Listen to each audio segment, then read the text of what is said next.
हरे कृष्ण। जय श्री ग्रंथराज भागवतम। नारायणं नमस्कृत्यं नरं चैव नरोत्तमं देवीं सरस्वतीं व्यासं ततो जयमुदीरयेत्।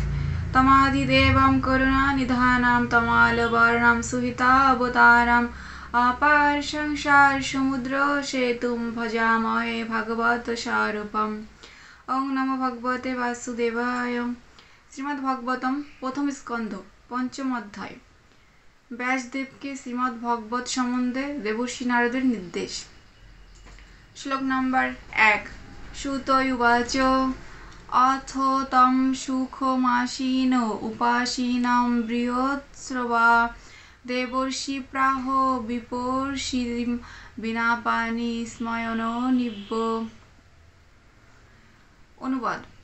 सूत गोस्वामी बोलें, तखन देवर्षि नारद सुख उपविष्ट हुए स्मित हेसे विपर्षिके वेदव्यासके बोलें। तात्पर्य।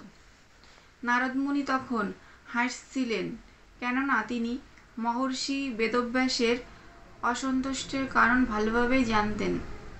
वेदव्यासेर असंतुष्टेर कारण छिलो भगवत भक्ति विज्ञान पूर्णरूपे प्रदाने तार अक्षमता, जा तिनि धीरे धीरे विश्लेषण करबेन। नारद मुनि तार सेई त्रुटिर कथा जानतेन एबं व्यासदेवेर मनेर अवस्था ता समर्थन करेছে। श्लोक नम्बर 2। नारद उवाच पाराजर्ष महाभागो भवतो कश्चिदात्मना परितुष्यस्ति शारीरो आत्ममानस एव वा। अनुवाद। पराशर पुत्र व्यासदेवके सम्बोधन करे नारद मुनि जिज्ञासा करलेन, तुमी कि तोमार देह अथवा मनके तोमार स्वरूप बोले मने करे सन्तुष्ट हयेछो। तात्पर्य। नारद मुनि एखाने व्यासदेवेर असन्तुष्टिर कारण इंगित करेছেন। महर्षि पराशरेर पुत्र व्यासदेवेर पक्षे एमन विषण्ण हওয়া उचित नय। एक महान पितार महान सन्तान रूपे देह अथवा मन के आत्मा बोले मने करा तार उचित हयनि। अल्पज्ञ मानुषेरा देह अथवा मन के तादेर स्वरूप बोले मने करते पारे, किन्तु व्यासदेवेर पक्षे सेटी करा उचित हयनि। जीव যতক্ষণ পর্যন্ত না জড় দেহ এবং মনের অতীত বিশুদ্ধ আত্মজ্ঞানের স্তরে অধিষ্ঠিত হচ্ছে ততক্ষণ পর্যন্ত প্রসন্ন হতে পারে না। শ্লোক নাম্বার 3। জিজ্ঞাসিতাম সুসম্পন্নাম অপিতে মহৎ অদ্ভুতম কীতবানো ভারতম যতম সর্ব অর্থ পরিবিংহিতম। অনুবাদ। তোমার প্রশ্নগুলি ছিল পূর্ণ এবং তোমার অধ্যয়নও যথাযথভাবে সম্পূর্ণ হয়েছে, আর তুমি যে সমস্ত বৈদিক নির্দেশ বিস্তারিতভাবে বিশ্লেষণ করে মহৎ এবং অদ্ভুত মহাভারত রচনা করেছ সে সম্বন্ধে কোনো সন্দেহ নেই। তাৎপর্য। জ্ঞানের অভাব অবশ্যই ব্যাসদেবের অসন্তোষের কারণ ছিল না, কেননা শিক্ষাকালে তিনি বৈদিক শাস্ত্রে যথার্থ তাৎপর্য সম্বন্ধে পূর্ণরূপে অনুসন্ধান করেছিলেন এবং তার প্রকাশ স্বরূপ বেদের যথার্থ উদ্দেশ্য সম্বন্ধে বিস্তৃত বিশ্লেষণ করে তিনি মহাভারত রচনা করেছিলেন। শ্লোক নাম্বার 4। জিজ্ঞাসিতম অধীনতম চ ব্রহ্ম যৎ সনাতনম তথাপি সচসি আত্মনাম অকৃত অর্থ এব প্রভো। অনুবাদ। তুমি নির্বিশেষ ব্রহ্মতত্ত্ব পূর্ণরূপে উপলব্ধি করেছ এবং তৎসংলগ্ন জ্ঞান হৃদয়ঙ্গম করেছ, তথাপি হে প্রভু, তুমি কেন নিজেকে অকৃতার্থ বলে মনে করে বিষাদগ্রস্ত হয়েছ। তাৎপর্য।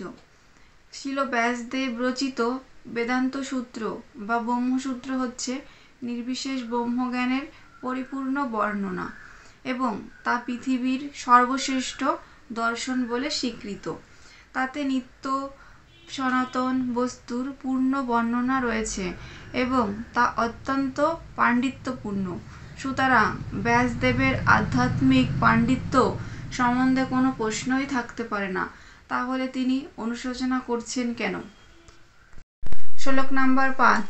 ব্যাস উবাচ অস্তি এব মে সর্বম ইদম তয়া উক্তম তথাপি না আত্মপরিতুষ্যতে মে তৎমূলম অব্যক্তম অগাধবোধম পিচ্ছামহে তাম আত্মভাব আত্মভূতম। অনুবাদ। শ্রী ব্যাসদেব বললেন, আপনি আমার সম্বন্ধে যা বলেছেন তা সম্পূর্ণ সত্য, কিন্তু এই সমস্ত সত্ত্বেও আমার হৃদয় সন্তুষ্ট হচ্ছে না। তাই আমি আপনাকে আমার এই অসন্তোষের মূল কারণ জিজ্ঞাসা করছি। কেননা স্বয়ংভুব ব্রহ্মা সন্তান আপনি অসীম জ্ঞানের অধিকারী।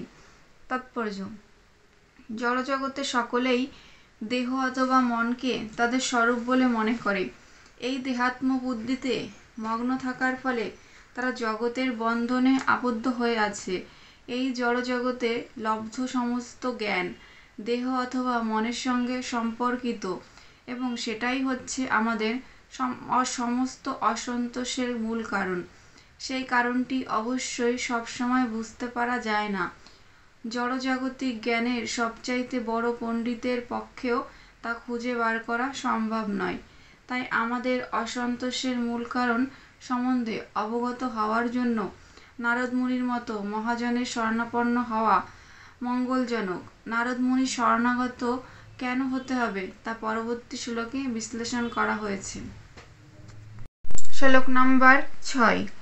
স বৈ ভবান বেদ সমস্ত গুজ্জম উপাসিত যৎপুরুষ পুরাণ পরাবরেশ মনসা এব বিশ্বম সৃজতি অবতি অত্রি গুণৈ অসঙ্গ। অনুবাদ। হে প্রভু, সমস্ত গোপন তথ্য সম্বন্ধে আপনি অবগত, কেননা আপনি এই জড় জগতের সৃষ্টিকর্তা ও ধ্বংসকর্তা এবং চিৎ জগতের পালনকর্তা পরমেশ্বর ভগবানের উপাসনা করেন, যিনি জড়জগতের 3টি গুণের অতীত। তাৎপর্য: যে মানুষ পরমেশ্বর ভগবানের সেবায় যুক্ত তিনি হচ্ছেন সমস্ত জ্ঞানের প্রতীক। ভগবত ভক্তির পূর্ণতা প্রাপ্ত এই ধরনের ভক্ত পরমেশ্বর ভগবানের গুণাবলীতে ভূষিত। এই চিন্ময় ঐশ্বর্যের কাছে যোগীর অষ্টসিদ্ধি অত্যন্ত তুচ্ছ। পারমার্থিক পূর্ণতা প্রাপ্ত নারদ মুনির মতো ভক্ত তার পারমার্থিক পূর্ণতার প্রভাবে অতি অদ্ভুত সমস্ত কার্যকলাপ সম্পাদন করতে পারেন, যা সকলের লাভ করার চেষ্টা করে থাকে। শ্রীল নারদ মুনি হচ্ছেন নিত্যসিদ্ধ জীব, কিন্তু তবুও তিনি পরমেশ্বর ভগবানের সমকক্ষ নন। শ্লোক নাম্বার 7। তম পর্যটন অর্ক ইব ত্রিলোকীম অন্তচর বায়ু ইব আত্মসাক্ষী পরাবরে ব্রহ্মাণি ধর্মত বৃত্রৈ স্নাতস্য মে নুন্নাম অলম বিচক্ষ। অনুবাদ। সূর্যের মতো আপনি ত্রিভুবনের সর্বত্র বিচরণ করতে পারেন এবং বায়ুর মতো আপনি সকলের হৃদয়ে প্রবেশ করতে পারেন। আপনি অন্তর্যামীর মতো সর্বব্যাপ্ত। তাই দয়া করে আপনি খুঁজে দেখুন, ধর্ম আচরণে এবং ব্রত পালনের নিষাদ থাকা সত্ত্বেও আমার অক্ষমতা কোথায়।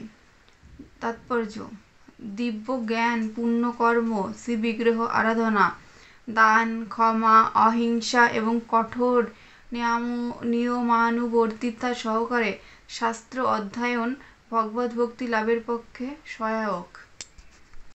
শ্লোক নাম্বার 8। শ্রী নারদ উবাচ ভবতা অনুদিত প্রায়ম যশ ভগবত অমলম যেন ইব অসৌ ন তুষ্যত মন্য তদ্দর্শনম অখিলম। অনুবাদ। শ্রী নারদ মুনি বললেন, তুমি পরমেশ্বর ভগবানের অত্যন্ত মহিমান্বিত এবং নির্মল কীর্তি যথাযথভাবে কীর্তন করনি।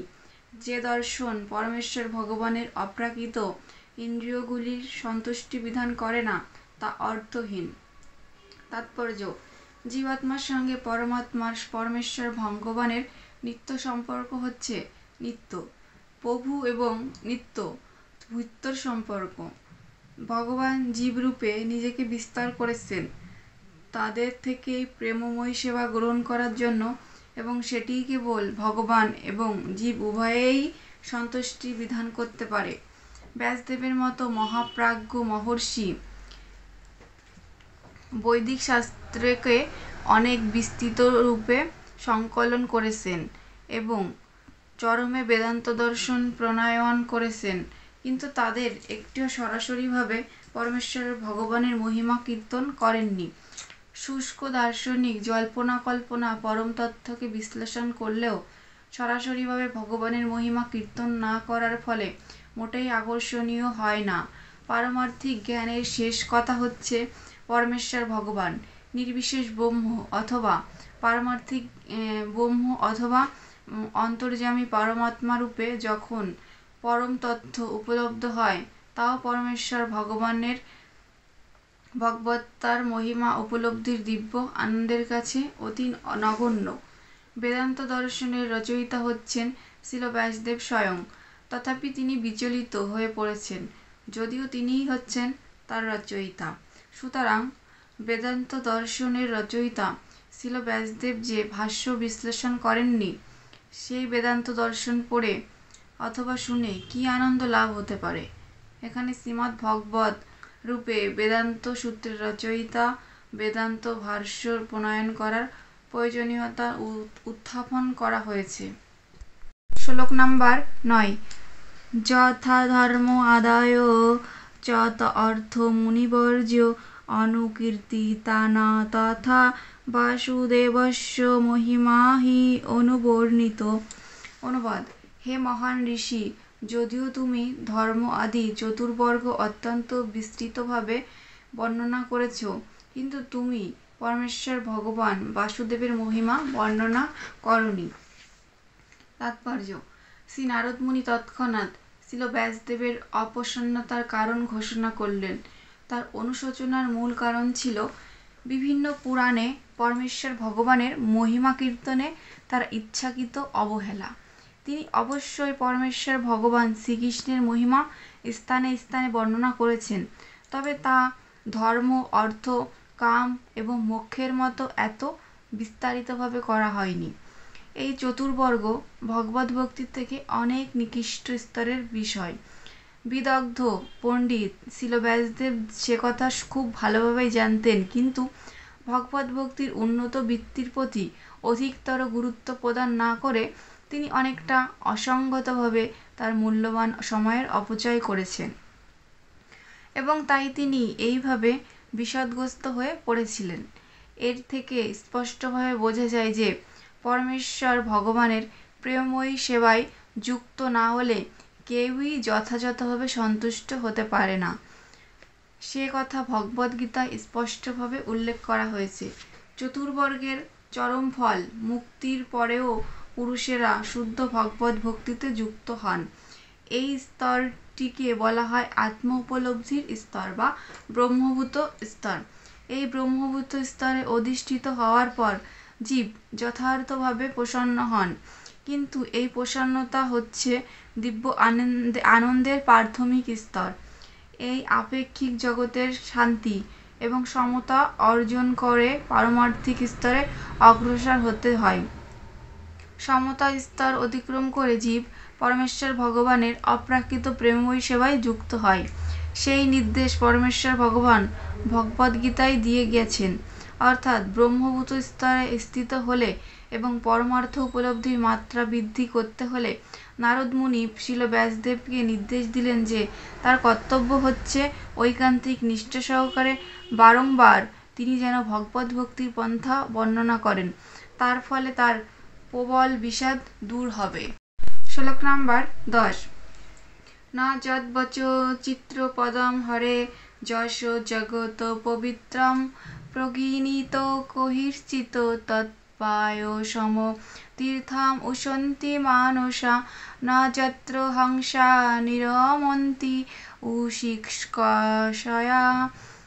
অনুবাদ: যে বাণী জগৎ পবিত্রকারী ভগবানের মহিমা বর্ণনা করে না, তাকে সন্ত পুরুষেরা কাকেদের তীর্থ বলে বিবেচনা করেন। ভগবদ্ধামে নিবাসকারী পরমহংসরা সেখানে কোনো রকম আনন্দ অনুভব করেন না। তাৎপর্য: কাক এবং হংসরা সমপর্যায়ভুক্ত পক্ষী নন, কেননা তাদের মানসিক প্রবৃত্তি ভিন্ন।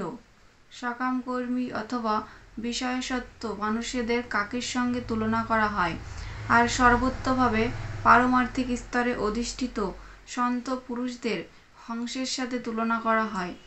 যেখানে আবর্জনা ফেলা হয়, কাকেরা সেখানে সুখে সমবেত হয়।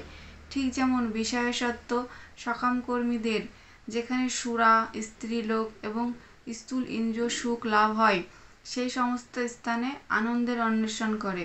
কাকেরা যেমন সুখের অন্বেষণে সমবেত হয়, হংসেরা সেখানে আনন্দের অন্বেষণ করে না। পক্ষান্তরে সুন্দর প্রাকৃতিক পরিবেশে বিভিন্ন বর্ণের পদ্ম ফুলের দ্বারা শোভিত নির্মল সরোবরে তাদের দেখতে পাওয়া যায়। সেটি হচ্ছে এই দুটি পক্ষীর মধ্যে পার্থক্য। বিভিন্ন ধরনের জীবকে প্রকৃতি তাদের মনোবৃত্তি অনুসারে প্রভাবিত করে এবং তাদের কখনোই সমপর্যায়ভুক্ত করা যায় না। তেমনি বিভিন্ন ধরনের মনোবৃত্তি সম্পন্ন মানুষদের জন্য ভিন্ন রকমের সাহিত্য রয়েছে। বাজারে যে সমস্ত সাহিত্য কাক সদৃশ মানুষদের আকৃষ্ট করে, তার বিষয়বস্তু হচ্ছে প্রতিগন্ধময় ইন্দ্রিয় সুখভোগের বিষয়। সেগুলি সাধারণত স্থূল দেহ এবং সূক্ষ্ম মন সম্পর্কিত জাগতিক বিষয়। সেগুলি নানা রকম আলংকারিক ভাষায় বর্ণিত, পার্থিব দৃষ্টান্ত এবং রূপক সমন্বিত বর্ণনার পূর্ণ। কিন্তু তাহলেও সেগুলি পরমেশ্বর ভগবানের মহিমা বর্ণনা করে না। এই ধরনের কবিতা এবং রচনা তা সে যে বিষয়ই হোক না কেন, মৃত দেহকে সাজানোর মতো বলে বর্ণনা করা হয়েছে। আধ্যাত্মিক স্তরে উন্নত মানুষ যাদের হংসের সাথে তুলনা করা হয়েছে, কখনোই এই ধরনের মৃত সাহিত্য আনন্দের অন্বেষণ করেন না, যা হচ্ছে আধ্যাত্মিক বিচারে মৃত মানুষদের সুখভোগের উৎস। এই সমস্ত রাজসিক ও তামসিক সাহিত্যগুলি বিভিন্ন ধরনের ছাপ মেরে বিতরণ করা হয়, কিন্তু তা মানুষের আধ্যাত্মিক আকাঙ্ক্ষার সহায়ক হন না, এবং তাই হংস সদৃশ সাধু পুরুষেরা কখনোই তা স্পর্শ করে না। পারমার্থিক স্তরে উন্নত এই সব মানুষদের বলা হয় মানুষ, কেননা তারা সর্বদাই চিন্ময় স্তরে পরমেশ্বর ভগবানের প্রেমময়ী সেবায় মর্যাদা অনুক্ষণ রাখেন। তা স্থূল ইন্দ্রিয়সুখ অথবা অন্ধকারাচ্ছন্ন মনের সূক্ষ্ম জল্পনা কল্পনা সর্বতোভাবে বর্জন করে। সামাজিক দিক দিয়ে উচ্চশিক্ষিত মানুষ, বৈজ্ঞানিক, জড় বিষয়ের কবি, দার্শনিক এবং রাজনীতিবিদেরা যারা কেবল জড় ইন্দ্রিয় সুখভোগে উন্নত সাধনের প্রচেষ্টাতেই মগ্ন, তারা হচ্ছেন মায়ার হাতের ক্রিয়ানক। সেখানে পরিত্যক্ত বিষয়গুলি ফেলে দেওয়া হয়, সেখানেই তারা আনন্দের অন্বেষণ করে। শ্রীধর স্বামীর মতে এটি হচ্ছে বেশ্যাসক্তদের সুখ। কিন্তু যে সমস্ত সাহিত্য পরমেশ্বর ভগবানের মহিমা বর্ণনা করে, মানব জীবনের মূল উদ্দেশ্য সম্বন্ধে অবগত পরমহংসরা তা আস্বাদন করেন।